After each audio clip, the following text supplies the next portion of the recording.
हम देख रहे हैं साधना टीवी।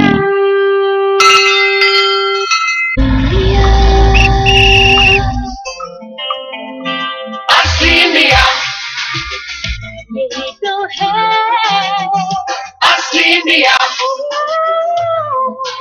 असली मसाले यही असली इंडिया। आज फिर हाथ थाम ले मेरा, जिंदगी से हार चुका हूँ मैं।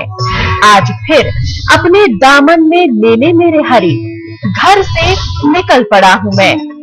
देखिए, फाल्गुन मेले के शुभ अवसर पर महंत श्री राजेंद्रानंद जी महाराज के पावन सानिध्य में आयोजित 5 दिवसीय श्री जम्बवाणी हरि कथा एवं ज्ञान यज्ञ 3 से 6 मार्च 2016 तक दोपहर 12:30 बजे से 3:30 बजे तक एवं 6 मार्च 2016 को रात्रि जागरण 9 बजे से 2 बजे तक कथा वाचक स्वामी सच्चिदानंद जी आचार्य, लालासर साथरी धाम, श्री गुरु जम्भेश्वर भगवान निर्वाण स्थल, लालासर साथरी धाम, नोखा, बीकानेर, राजस्थान से सीधा प्रसारण सिर्फ साधना टीवी पर।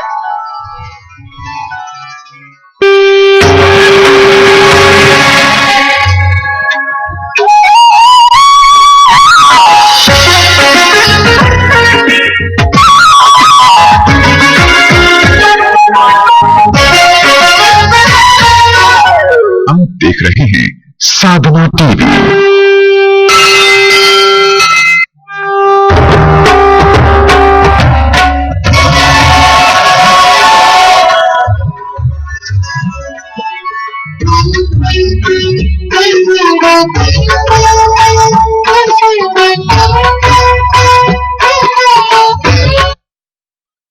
आगे मर्जी आपकी, प्रभु ले चालो जिस ओर। कर्पूर गौरम करुणावतारम, संसार सारम भुजगेन्द्रहारम, सदा वसंतम हृदयारविंदे, भवं भवानी सहितं नमामि। नीलाम्भुजश्याम मायको मलांगं, सीता समारो पितवाम भागं, पारामहासा यत्चारु चापं, नमामि रामं रघुवंशनाथं। ब्रह्मा मुरारिस् त्रिप्रान्तकारी, भानु शशिभून् सुतो बुधश्च, गुरोश्च शुक्र शनि राहु केतुः, सर्वे ग्रह शांतिकरा भवन्तु। संध्या सुमिरण आरती, भजन भरोसे राख, मनसा वाचा कर्मणा सतगुरु चरण निवास। पीपासर में तिरगटे, द्वादश कारण देव, ब्रह्मादिक पावे नहीं, अद्भुत जाको भी। शेष धरणि धर करत हूँ नमस्कार सोबार, इष्ट देव बाबू जम्भ गुरु, लीला है तो अवतार। धन्य ही जंगल समराथले, धन्य ही बाल गुबाल, जाके संग सतगुरु रम्या, लालन लील भवा। हरि कंकेड़ी धन्य जहां, प्रभु की परवेश, रूखा रल बल आवना, रमतो बालो बेश। परचिया पशु और पक्षियां, जीवा उत्तम जात, हुआ पवित्र ज्योतिषी, परचे गुप्त न्यात। धन्य बिहावण रे नहीं, पुरगटियो गुरु संसार, भील कहे जी उलखियो, तेहि उतरसी पार। सच्चिदानंद रूपाय, विश्वोत्पत्त्यादि हेतवे, तापत्रय विनाशाय, श्री कृष्णाय वयं नमः। कृष्णाय वासुदेवाय, हरः परमात्मने, प्रणतक्लेशनाशाय,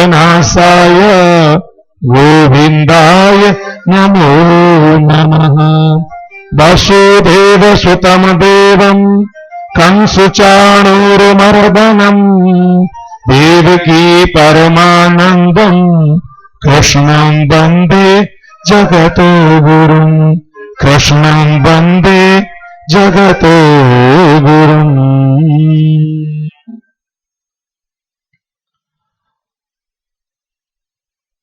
अनंत अनंत ब्रह्मांड कोटि नायक, आनंद कंद सच्चिदानंद, रोम रोम में जो नित्य रमण कर रहे हैं, ऐसे जगत नियंता जगता भार, सर्वेश्वर परमेश्वर दीन बंधु पतित पावन भक्त वत्सल, अकारण करुणा बरुणालय दीन इसने ही पतित उद्धारक, सतगुरुदेव जम्भेश्वर भगवान की अनंत कृपा के फलस्वरूप विगत वर्षों की भांति इस वर्ष भी ये गुरुओं की पावन धरा, पंजाब की पावन भूमि, जहां एक नहीं 10-10 महापुरुषों ने अवतार लिया हो, जहां दलित गरीब की सेवा को अधिक महत्व दिया जाता हो,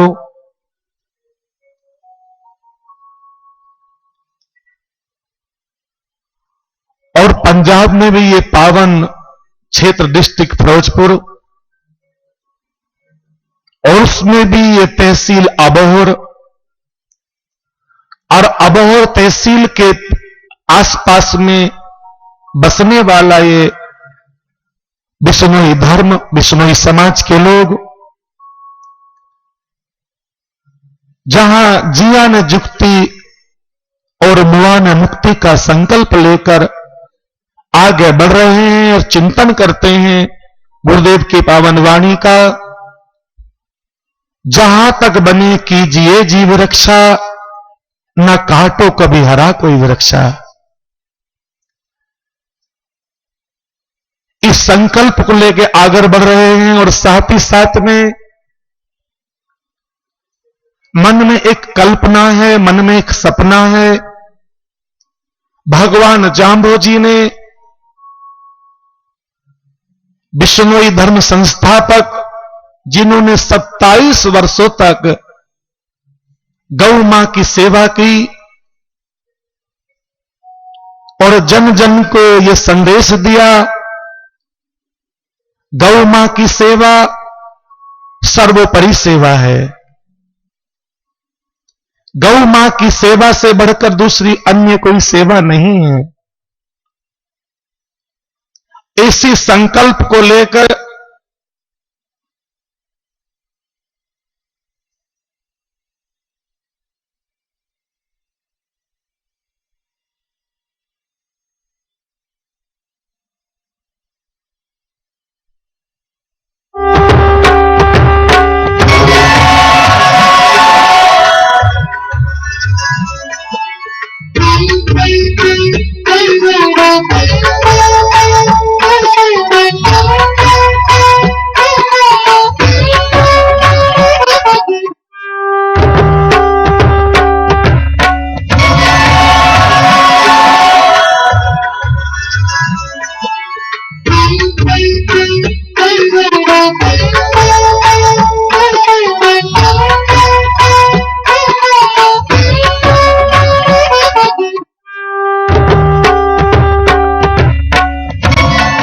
आचार्य स्वामी रामानंद जी महाराज जी, मुक्तिधाम मुकाम पीठाधीश्वर। और इस कथा के पवित्र प्रांगण में विराजमान सभी पंजाब ही नहीं,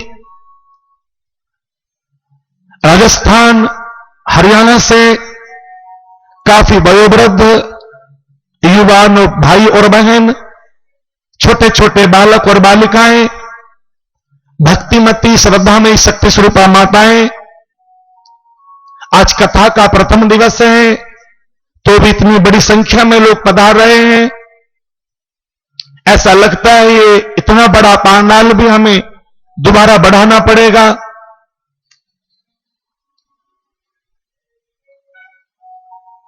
इस गौशाला के पवित्र प्रांगण में आप सभी का हृदय से आभार व्यक्त करती है विश्नोई गौशाला सेवा समिति।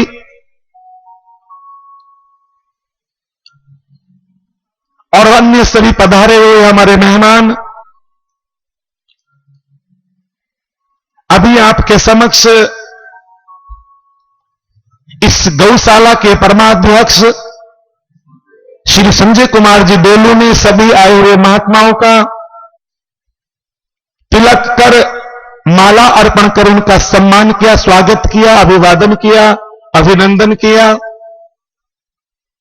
तो आइए धेनु मानस कथा में बड़ी श्रद्धा से हम लोग प्रवेश करें। उससे पूर्व 1-2 मिनट के लिए भगवान गणेश जी की वंदना सभी भाव से, बड़े हृदय के भाव से गुनगुनाएं।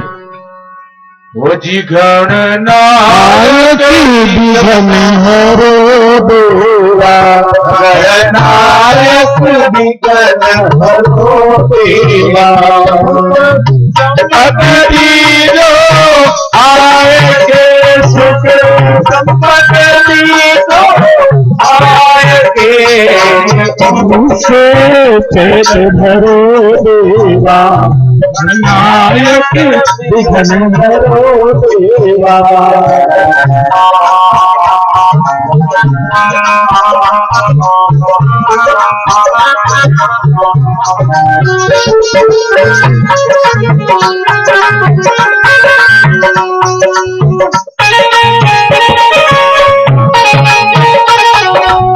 पार्वती के तुम हो लाला, पार्वती के तुम हो लाला, जपता प्रभु तेरी माला, मैं जपता प्रभु तेरी माला, मेरे हृदय का ताला, बोलो मेरे हृदय का ताला, ज्ञान बताओ आए के गुरु, ज्ञान बताओ आए के गुरु से पेट भरो देवा, गणनायक विघ्न हरो देवा।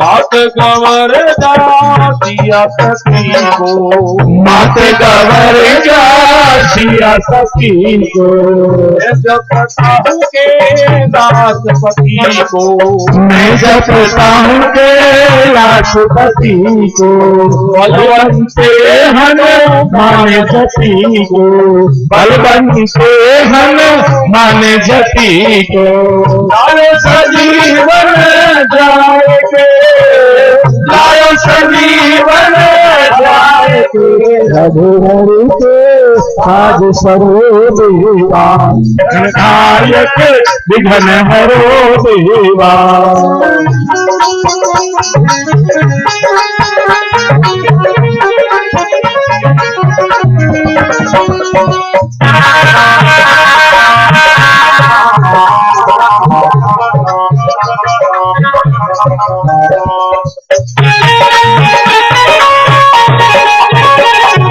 रवि शशि शेष सकल गण तारा रवि शशि शेष सकल गण तारा तीरथ गंगा की धारा अड़सठ तीरथ गंगा की धारा तीरथ राज दुलारा पुष्कर तीरथ राज दुलारा नैया पड़ी मझधार में मेरी नैया पड़ी मझधार में और सागर पार करो देवा नायक विघ्न हरो देवा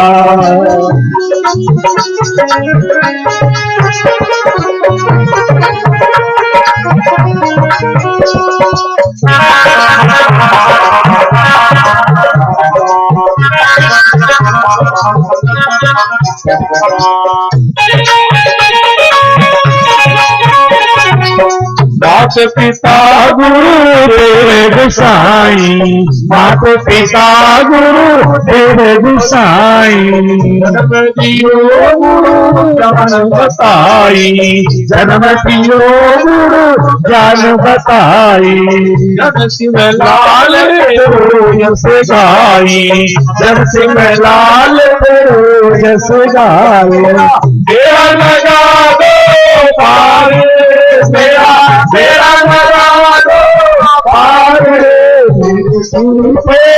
आप धरो देवा गणनायक विघ्न हरो देवा सुख संपद दीजो आए के सुख संपद दीजो आए के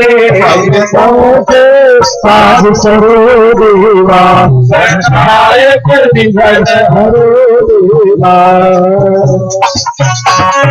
बोले गजानन जी महाराज आज की जय हो जय हो हर हर महादेव। गौशाला के इस पवित्र प्रांगण में पधारे हुए सभी आदरणीय श्रोताओं, गौ मां का रक्षण, गौ मां का पोषण और गौ मां का संवर्धन। जो गौ मां पापनाशिनी कही गई है, जो गौ मां मोक्षदायिनी कही गई है, जिस गौ मां की कृपा से जीव भवसागर से पार हो जाता है, ऐसी पतित पावनी मां गौ के पवित्र प्रांगण में बैठकर हम सभी श्री धेनु मां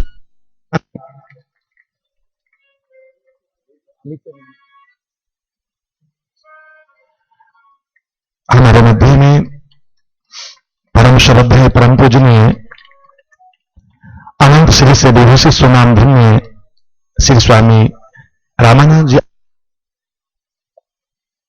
शाला के इस पवित्र प्रांगण में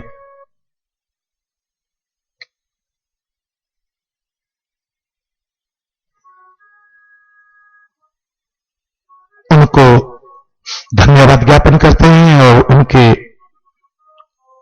आशीर्वाद के मंगल में कामना भी करते हैं।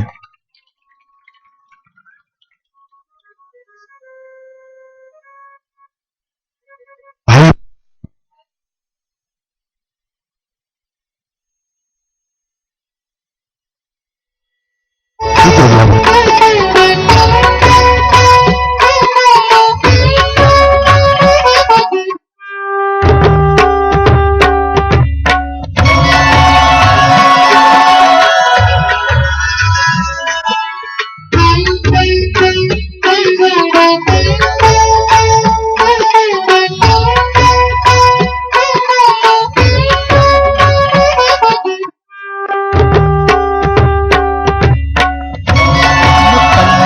कहीं भगवत कृपा से हमें सत्संग मिल जाए।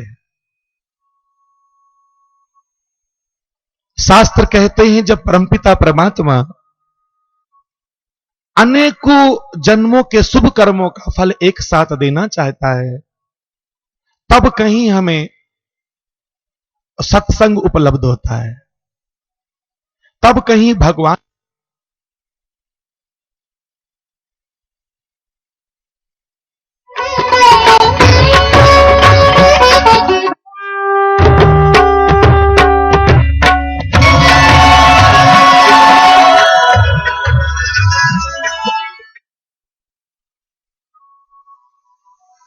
और तीसरा संतों का सानिध्य, साधु नाम दर्शनम पुण्यम सन्मुखे पापनाशनम।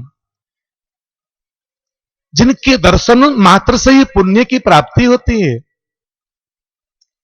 जिनके सन्मुख बैठने मात्र से ही पाप नष्ट हो जाते हैं, हृदय निर्मल हो जाता है।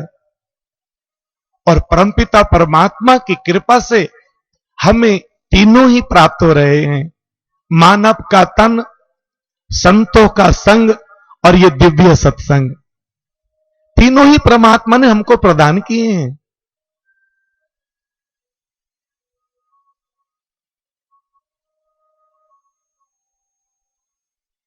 भगवान श्री गुरु जम्भेश्वर जी ने अपनी मंगलमयी वेदवाणी में कहा, लोहा हुंता कंचन घड़ियों, घड़ियों ठाम सुठाऊं। जैसे सभी धातुओं में लोहा कनिष्ठ माना जाता है, उस लोहे को भी यदि पारस मणि का स्पर्श हो जाए, पारस मणि का संसर्ग हो जाए, तो वह लोहा भी स्वर्ण बन जाता है, सोना बन जाता है। फिर घड़ियों ठाम सुठाऊं, उसके द्वारा सुंदर सुंदर गहने और आभूषण तैयार किए जाते हैं, जो हमारी सुंदरता को और भी बढ़ा देते हैं।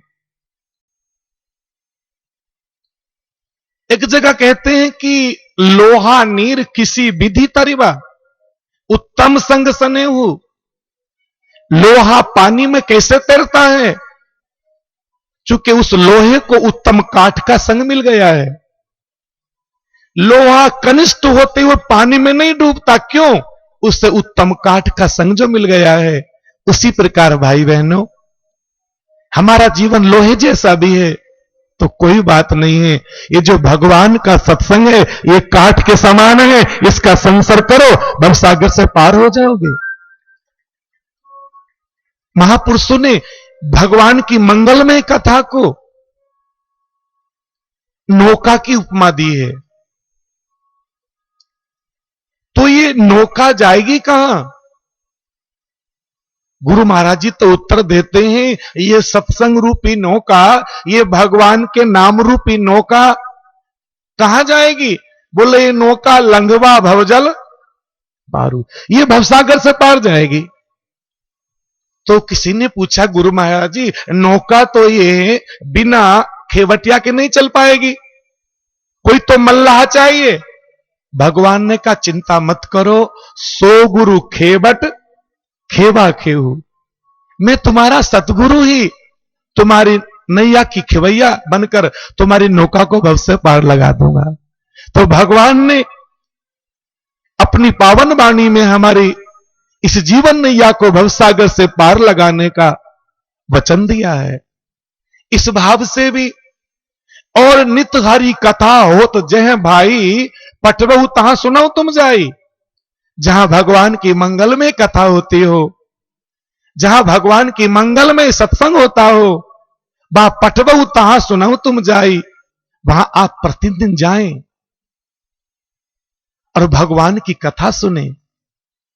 भगवान की कथा को शास्त्रों में अध्यात्म दीप भी कहा जाता है, जिससे सूर्य की अनुपस्थिति में दीपक लोगों को मार्ग दिखाता है, लोगों को राह दिखाता है। ऐसे ही जहां अज्ञान का अंधेरा होता है, उस अज्ञान के अंधेरे में भगवान की मंगलमय कथा ज्योति बनकर ज्ञान का प्रकाश हमको प्रदान करती है और हमें आध्यात्मिक राह दिखाती है। इसलिए भगवान की मंगलमय कथा सुननी चाहिए। वही कथा हम अपने घर पर सुने, अपने गांव में सुने, और वही कथा भगवान की मंगलमय कथा हम गौशाला में सुने, महाराज सैकड़ों गुना अधिक पुण्य मिलता है। आप भाग्यशाली हो। अभी हम लोगों ने गौ मां की परिक्रमा की, हजारों लोग अभी परिक्रमा में थे। कितना कितना सुंदर दृश्य था। वो गौ मां जिसके शरीर से गावो गुगुल सुगंध आया, गौ मां के शरीर से गूगल की सुगंध निकलती है, और हम सबसे अच्छी सुगंध किसको मानते हैं? गूगल को मानते हैं। तो गौ मां के शरीर से गूगल की सुगंध निकलती है। ऐसी गौ मां हमारे आपके शरीर में 3.5 करोड़ रोमावली हैं, लेकिन इस पवित्र गौ मां के शरीर में 6.5 करोड़ रोमावली हैं। 6.5 करोड़, और एक एक रोम छिद्र से ऑक्सीजन निकलती है। हम उसको अपनी भाषा में प्रेम कहते हैं, जो कण कण में प्रेम बरसा रही है, सबको प्रेम बांट रही है। ऐसी मेरी गौ माता के इस गौशाला के पवित्र प्रांगण में हम भगवान की कथा सुनने के लिए आए हैं। और सच भाई बहनों, जो भगवान की कथा है, ये भूख को मेटती भी है और भूख को बढ़ाती भी है।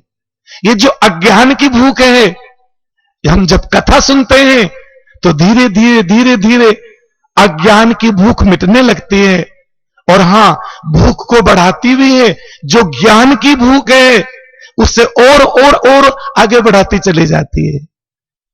कथा में आप देखेंगे, कथा में आर्त भी आएंगे, कथा में अर्थार्थी भी आएंगे, कथा में जिज्ञासु भी आएंगे, और कथा में ज्ञानी भी आएंगे। लेकिन भगवान की मंगल में कथा की यह विशेषता होती है, ये आर्त भक्तों के लिए भी उतना ही आनंद देती है। अर्थार्थ भक्त, जो अर्थार्थी हैं, अर्थात जो भगवान की पूजा तो करते हैं, अर्चना वंदना तो करते हैं, बदले में कुछ अर्थार्थी, उनके लिए भी लाभप्रद है। और हां, जो जिज्ञासु हैं, जिसके मन में ये भावना है, हम जानने के लिए आए गौ माता क्या है। हां, गौ माता को ब्रह्मा की दत्तक पुत्री कहा जाता है। ये गौ माता ब्रह्मा की धर्म की बेटी है। चूंकि जब समुद्र मंथन हुआ था, तब भी ये गौ मां समुद्र से प्रकट हुई थी। और जब 14 रत्न निकल रहे थे, उनमें से एक रत्न मेरी गौ मां भी थी। लेकिन जब गौ मां का प्रादुर्भाव हुआ, अब इस गौ को कौन अपनाएगा? वहां सप्तऋषि खड़े थे, और सप्तऋषियों को गौ मां को दे दिया गया था। और फिर सप्तऋषियों ने जो गौ मां की सेवा की, और जो गौ मां की सेवा करके गौ मां का पावन दूध अमृत पान किया, उससे जो महाराज ज्ञान हुआ, उसी ज्ञान का फल है हमारे 6 शास्त्र, उसी ज्ञान का फल है हमारे 18 पुराण। महापुरुषों ने गौ मां का दूध पिया, और जैसे महाराज, जैसे हमारी बुद्धि ने विस्तार किया, हमारी माने बुद्धि खुल गई हो, माने हमारे इतनी प्रज्ञावान हो गए, हमारे महापुरुषों ने फिर गौ मां का पावन दुग्ध पान करके, और ऋषि मुनियों ने क्या, हमारे स्वयं वाक्य विहारी गोविंद ने जब गौ मां का दूध पिया तो ही गीता कही, पहले गीता भी नहीं कही। गीता का ज्ञान भी मेरे प्रभु को गौ मां के दूध पीने के बाद ही हुआ था। इसलिए मेरे भगवान का एक नाम गोपाल है, जो गौओं की सेवा करता हो। अरे स्वयं भगवान राम से पूछा, महाराज अब बताइए आपके आने का हेतु क्या है, आने का कारण क्या है? भगवान स्वयं अपने श्रीमुख से कहते हैं, विप्रभेन सुर संत हित और लीन मनुज अवतार, निज इच्छा निर्मित तनु माया गुण गोपार। विप्रधेन ब्राह्मणों की रक्षा के लिए, देवताओं का विधि विधान से पूजन अर्चना होती रहे, देवताओं की रक्षा के लिए, साधु संत महात्माओं की रक्षा के लिए, और गौ मां का रक्षण हो, गौ मां का संवर्धन हो, गौ मां का पोषण हो। क्यों? गावो विश्वस्य मातरा। केवल पूरी दुनिया में किसी को मां की उपाधि मिली, किसी को मां के नाम से सम्मान मिला, तो दुनिया में एक ही है, मेरी गौ मां। और सच में यदि कोई मुझसे पूछे कि धर्मनिरपेक्षता क्या है या धर्मनिरपेक्ष किसे कहोगे, तो मैं कह सकता हूं व्यास गादी के माध्यम से, अगर कोई हिंदू अपने खूंटे से बांध लेता है तो मेरी गौ मां हिंदू की मां बनकर उसकी सेवा करती है, उससे अमृत दुग्ध पान कराती है। यदि कोई इस्लाम धर्म वाला भाई अपने घर बांध ले तो मेरी गौ मां ये नहीं कहती तू मुसलमान है, नहीं, मैं सबकी मां हूं। उसको भी मां बनकर ममता देती है। कोई ईसाई अपने घर में बांध ले तो गौ मां कभी नहीं कहती तू ईसाई है, मैं तेरी भी मां हूं। कोई सिख बांध ले कभी नहीं कहती। और महाराज यहां तक महापुरुष तो कहते हैं, जब बाबा नानक देव जी मक्का मदीना की यात्रा में गए तो वहां के महापुरुषों ने पूछा, बाबा कोई कथा सुनाओ। तो सबसे पहले उनके वाक्य थे,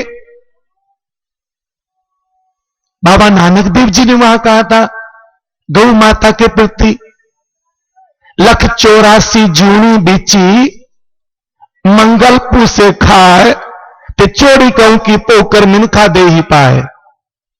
184 जूनी बीची मंगल भूसे खाए। ये 84 लाख जिया जूनियों में सबसे अंतिम गौ जूनी है। जूनी गौ की पोग कर फिर मिनखा दे ही पाए। आज इसकी सेवा कर लोगे, कल को ये मनुष्य बनेगी।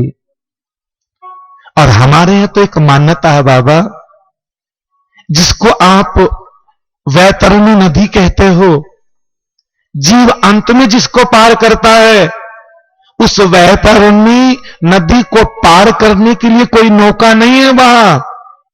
तो क्या है, वहां गौ मां है, एक बाल्टी गौ को पानी पिला दोगे, एक टोकरी चारा डाल दोगे, तो मेरी मां गौ कहती है तू वैतरणी जब आएगा मेरी पूंछ पकड़ के तुझे पार उतार दूंगी, मैं वचन देती हूं।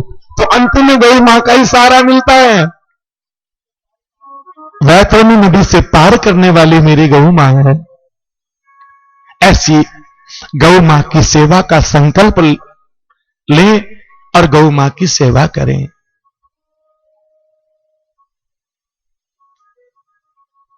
ऐसी गौ मां जिन्होंने ऋषि और मुनियों के संकल्प को और बढ़ा दिया हो। महाराज भृगु ऋषि कितने महान ऋषि, और उन्हीं के पुत्र च्यवन ऋषि कितनी तपस्या करते थे, कभी कंदराओं में, तो कभी हिम शिखरों पर, तो कभी कभी सरोवरों में, तो कभी कभी समुद्र में। एक समय की बात है भाई बहनों, महाराज च्यवन ऋषि समुद्र में घोर तप कर रहे थे, और तप करते करते जो जल के जीव थे सब उनको बड़ी ममता करने लगे, उनको बड़ा स्नेह करते थे। चूंकि च्यवन ऋषि ऐसे महापुरुष थे, ना उन्होंने कभी किसी को शरीर से कष्ट पहुंचाया था, ना वाणी से कष्ट पहुंचाया था, और ना ही मन से किसी को पीड़ा पहुंचाई थी। ना वो मन से पाप करते थे, ना वाणी से पाप करते थे, ना शरीर से पाप करते थे। ऐसे महान पुरुष थे च्यवन ऋषि जी। और महाराज समुद्र में भजन करते करते करते करते उनकी समाधि लग गई। और भाई बहनों, एक दिन वो समाधिस्थ मछुआरे मछली पकड़ने के लिए आए, और जैसे मछुआरों ने जाल फेंका और वो जाल को खींचने लगे तो जाल कुछ भारी दिखाई दिया। मछुआरे अति प्रसन्नता को प्राप्त हुए। वाह, लगता है आज तो कोई बड़ी बड़ी मछलियां जाल में फंस गई हैं। और जैसे जाल खींचकर बाहर निकाला, क्या देखा महाराज, उसमें समाधिस्थ च्यवन ऋषि जी महाराज विराजमान हैं। घबरा गए सारे मछुआरे। अब तो ये महात्मा कहीं हमको शाप ना दे दे, ये महात्मा कहीं हमें कोई अपशब्द ना कह दे, कुछ करना चाहिए। उस समय महाराज नहुस चक्रवर्ती सम्राट राजा हुआ करते थे, और महाराज नहुस के दरबार में ये सभी मछुआरे उपस्थित हुए। महाराज की जय हो। लेकिन क्यों हुआ क्या? अरे महाराज क्या बताए, हम तो मछली मारने के लिए गए थे, हमने जैसे जाल फेंका, जाल भारी दिखाई दिया, जैसे हमने जाल खींचकर बाहर निकाला महाराज, उसमें एक समाधिस्थ एक कोई महापुरुष बैठे हुए हैं। नहुस राजा को इतना अच्छा लगा, महाराज नहुस राजा इतने प्रसन्न हुए, आज भी मेरे राज्य में ऐसे सिद्ध महापुरुष हैं, आज भी मेरे राज्य में ऐसी ऐसी पवित्र दिव्य आत्मा पावन आत्मा है। विद्वान ब्राह्मणों को लिया महाराज, पूजा अर्चना का सामान लिया, और जाकर महाराज च्यवन ऋषि का पूजन किया। पूजन करने के उपरांत कहा, रे मछुआरों, आज आपने इतने बड़े महापुरुष के हमें दर्शन कराए,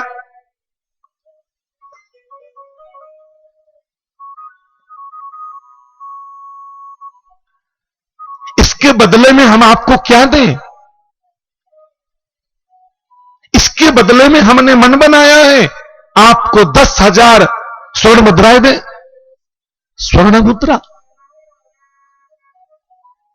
नहीं, च्यवन ऋषि ने अपनी गर्दन हिला दी। केवल 10,000 मेरी कीमत? नहुस ने कहा 20,000 स्वर्ण मुद्रिकाएं। उन्होंने 50,000 का तो भी च्यवन ऋषि ने मना कर दिया।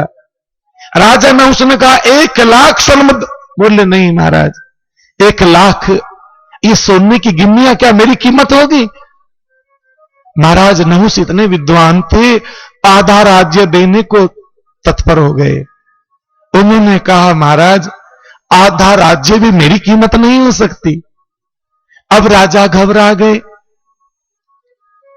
अब महाराज मीन का पंथ कोई मीन ही जाने, सिद्ध का मार्ग साधु जाने।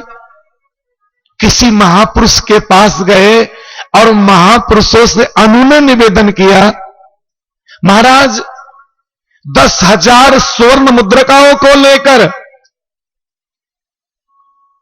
हमने 1,00,000 तक उनके दाम लगा दिए, लेकिन महात्मा तत्पर तैयार ही नहीं होते। भाई बहनों, उन्होंने कहा जाकर महात्मा के कान में कहो कि हे मछुआरों, आपने इतने उच्च कोटि के महापुरुष के दर्शन कराए, इसके बदले में हम तुम्हें एक पावन दिव्य एक गहू दान करते हैं। और जैसे महाराज नहुस ने जाकर कहा, अरे मछुआरों, आपने हमें इतने दिव्य महापुरुष के दर्शन कराए, इसके उपलक्ष्य में हम तुम्हें एक पावन गहू दान करते हैं। महात्मा नाचने लगे। महाराज च्यवन ऋषि नाचने लगे। नहुस, मेरी गौ मां के बराबर दुनिया में कोई नहीं होता। जो आधा राज्य लेकर भी प्रसन्नचित ना हुए हों, आज वो एक गऊ के दान से कितने आनंदित हो उठे, कितने कितने प्रसन्न हो गए थे एक गौ मां के नाम से। ऐसी है मेरी पावन गौ मां, ऐसी है दिव्य गौ मां। हम उस गौ मां की कथा सुनने के लिए आए हैं जिसका दूध भी अमृतुल्य होता है। बाबा पहले बच्चों को नजर लग जाती थी या बच्चे कोई बीमार होते थे तो उनको गौ मां का दूध, गौ मां की दूध की दही, गौ मां का घी और गौमूत्र और गोबर, इन पांचों को मिलाकर पंचगव्य बनाया जाता था और पंचगव्य से महाराज बच्चे को स्नान करा दिया जाता था। बच्चा कभी बीमार नहीं पड़ता था, किसी की नजर नहीं होती थी महाराज। अब तो लोग, पहले बड़े से बड़ा अगर पाप हो जाता था किसी से तो पंचगव्य में कहते थे उसको स्नान कराओ, वो पाप मुक्त हो जाएगा, उसकी काया कंचन जैसी हो जाएगी। तो बड़े से बड़ा पाप के बाद भी महाराज पंचगव्य में स्नान करने के बाद वह जीव पावन हो जाता था। हम तो सभी गौ मां के परम भक्त हैं। अकेले अकेले पंजाब में 3-4 गौशाला विश्नोई समाज चला रहा है। मैं विश्नोई समाज के लोगों को हृदय से धन्यवाद देता हूं कि अकेले पंजाब में 3-4 गौशाला आप चला रहे हो, बहुत बहुत बधाई है आपको। और हमारा तो संकल्प है महाराज कहीं भी गौशाला हो, कहीं भी हम लोग निस्वार्थ भाव से जो भी बन पड़ेगा श्रद्धा सुमन देकर जाएंगे। यहां से कुछ लेकर कभी नहीं गए। किसी गौशाला से आज तक अपनी गाड़ी में हम लोगों ने तेल भी नहीं डलवाया, कभी कुछ नहीं लेते गौशाला से। पिछले दिनों पूज्यपाद आचार्य रामानंद जी महाराज जी के सानिध्य में एक हमारे देश की सबसे बड़ी गौशाला जानी जाती है पथमेड़ा, जो सांचौर के पास में है। कई शाखाएं उसकी हो गई हैं। हम लोग नंदगांव में गए, वहां देखा हमने विश्नोई समाज, कितना बड़ा समाज। लोग शायद सुल्तान जी उसमें गए थे मेरे ख्याल से। हम लोग तो महाराज वहां भी गए और जितना हो सका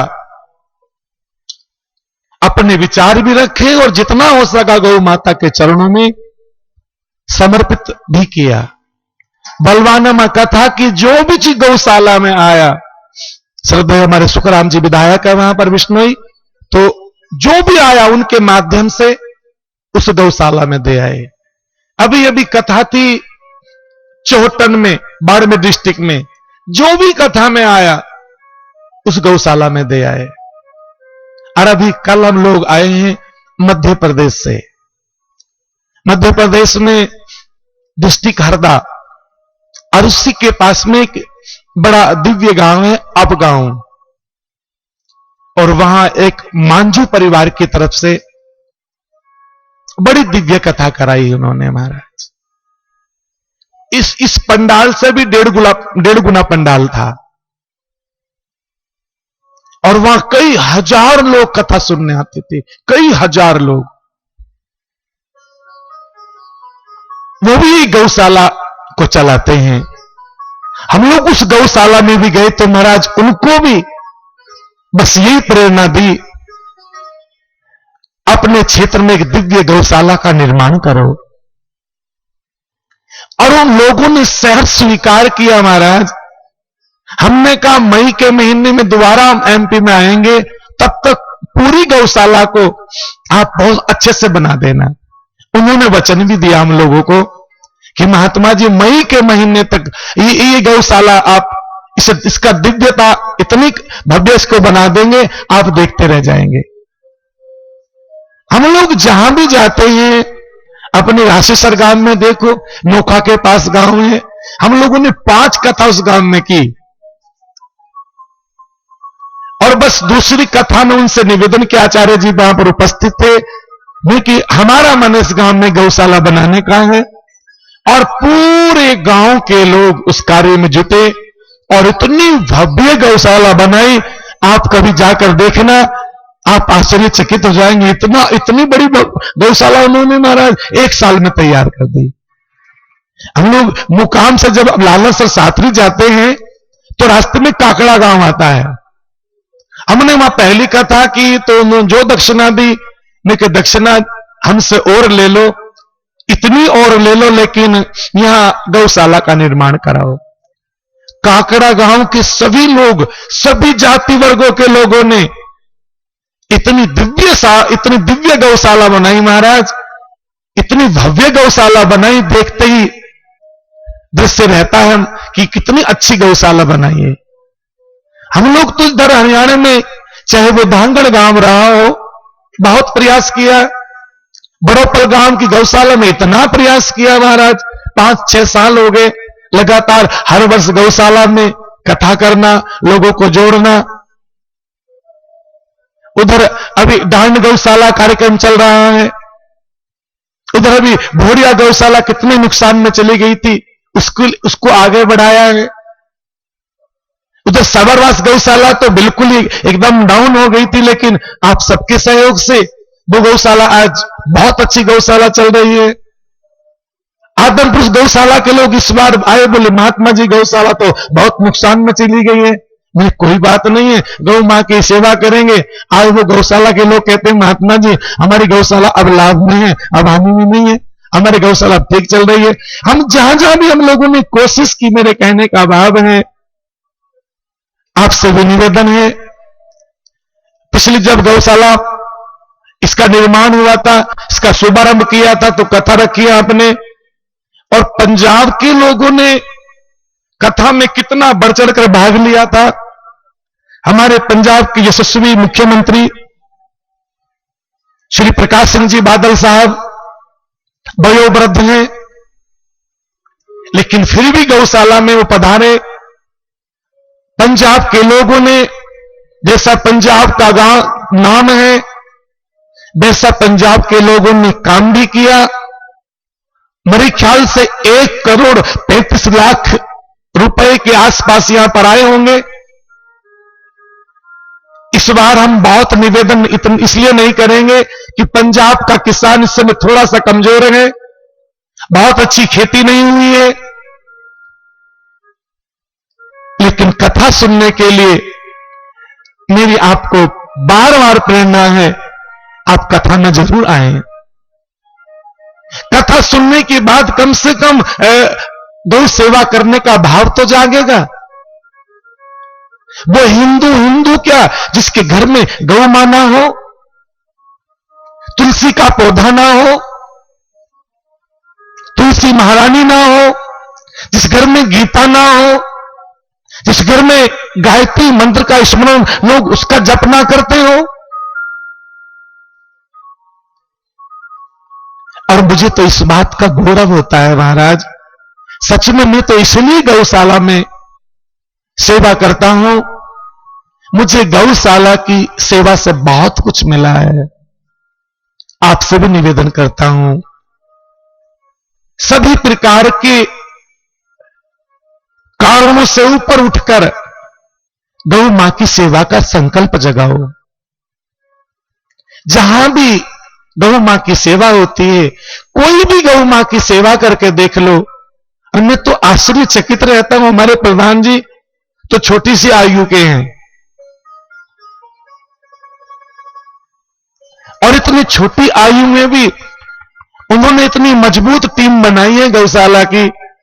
जब अभी पिछले दिनों गौशालाओं का सर्वे हो रहा था, जहां पूरे पंजाब में कई टीम सर्वे कर रही थी गौशालाओं का, तो मैं आपको कहते हुए मुझे प्रसन्नता होती है कि पंजाब में अपनी गौशाला फर्स्ट नंबर पर आई थी। इस गौशाला का जो निर्माण कराया है, बड़ी सूझबूझ के साथ कराया है। हम चिरकाल तक,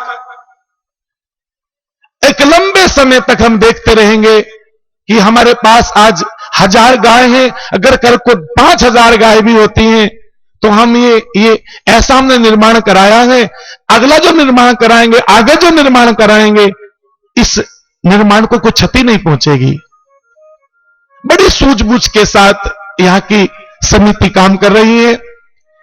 पंजाब के लोगों में गौ मां के प्रति आस्था है और आपको जानकर यह प्रसन्नता होगी कि अपने गुरु महाराज जी गुरु जम्बेश्वर भगवान ने जो गौ माता की सेवा का सपना देखा था, आज उनका ये विश्नोई समाज गौ मां की सेवा में तत्पर है। आज 42 गौशाला एक समाज चला रहा है। 42 गौशाला है एक छोटे से समाज के लिए। 42 गौशाला कितना मायने रखती हैं। हमें तो उस समय प्रसन्नता हुई थी जब मुकाम में आचार्यवर गुरु जी रामानंद जी, इन्होंने सभी महापुरुषों के साथ बैठकर विचार विमर्श किया और मुकाम और समराथल के मध्य में गौशाला का निर्माण कराया।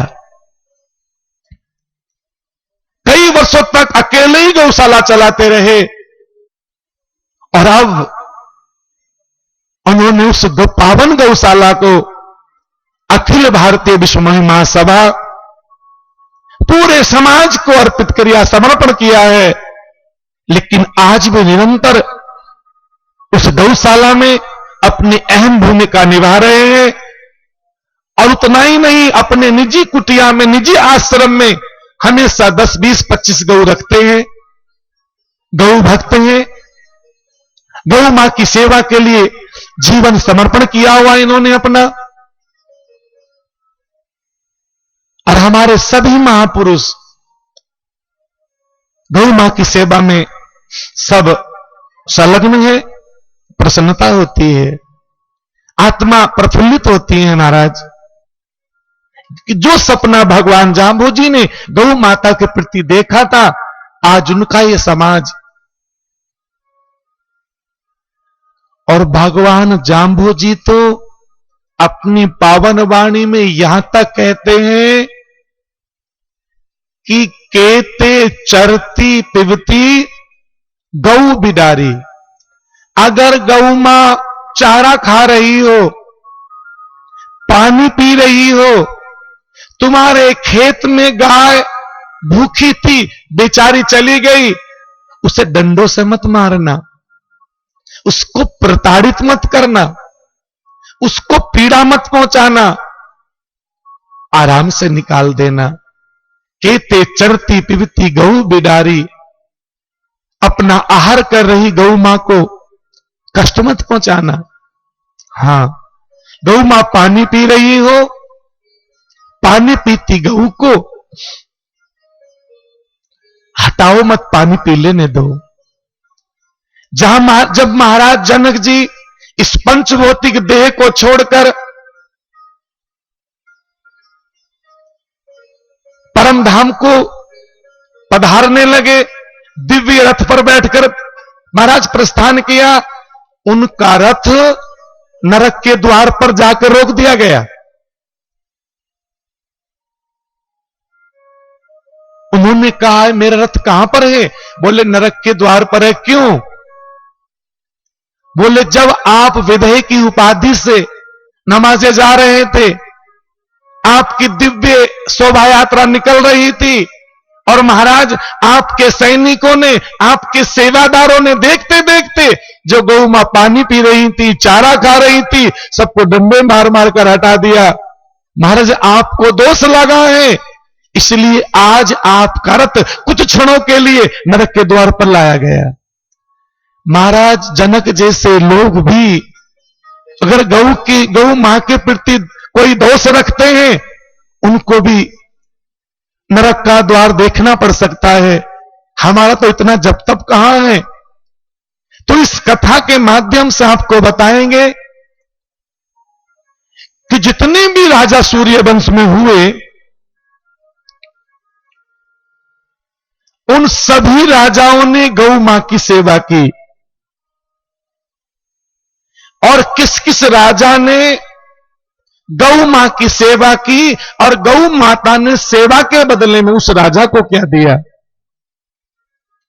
चाहे वो महाराज दीर्घबाहु रहे हो, चाहे वो महाराज दलीप रहे हो, चाहे वो महाराज रघु रहे हो, चाहे वो महाराज अज रहे हो, चाहे महाराज दशरथ रहे हो, और चाहे वो महाराज रघुकुल मणि स्वयं राम रहे हो। सूर्य वंश में इतने लोगों ने गौ मां की सेवा की, और जिन्होंने गौ मां की सेवा की उनके वंश कैसे चले। धेनु मानस में जो गोपाल मणि जी गौ भक्त, जिन्होंने अपने हृदय की वो आवाज जो शास्त्रों की आवाज है, जो वेद की आवाज है, जो पुराणों की आवाज है, उन सबको कैसे चुन चुन कर अपने धेनु मानस रूपी ग्रंथ में उन्होंने उसको लिखा है, वो आपको बताएंगे हम लोग कि कैसे सूर्य वंश के लोगों ने गौ मां की सेवा की और कैसे कैसे उनको क्या क्या फल प्राप्त हुए। उसके उपरांत महाराज चंद्रवंशी राजा हुए, और कैसे कैसे राजा बड़े होकर इस गौ मां की सेवा में लगे, फिर और कैसे कैसे वो सम्राट चक्रवर्ती बनते चले गए गौ मां की सेवा से। वो उन्हें क्या क्या मिला वो कथा आपको सुनाएंगे। गोपाष्टमी के दिन गौ मां का व्रत कैसे रखते हैं वो कथा आप सुन पाएंगे। गौ मां का व्रत कैसे रखा जाता है, गौ मां की सेवा से गौ मां के व्रत की व्रत से कौन कौन सा फल प्राप्त होता है वो आपको बताएंगे। आपको बताएंगे महाराज कैसे महाराज दलीप एक दिन निराशा होकर अपनी पत्नी दक्षिणा के साथ कैसे वशिष्ठ मुनि के आश्रम में जाते हैं, और वशिष्ठ मुनि की पत्नी अरुंधति ने कैसे उनके दुख को समझाता और कैसे अपने पति वशिष्ठ मुनि को प्रेरणा दी थी, और फिर कैसे वशिष्ठ मुनि उनके दुख के कारण को ढूंढते हैं। महाराज कहती है महाराज गुरुदेव चौथापन आने को चला है, घर में इतनी संपदा है, इतनी संपत्ति है, लेकिन संतति नहीं है महाराज, घर में कोई संतान नहीं है। और गौ मां की सेवा से संपत्ति और संतति कैसे बढ़ी।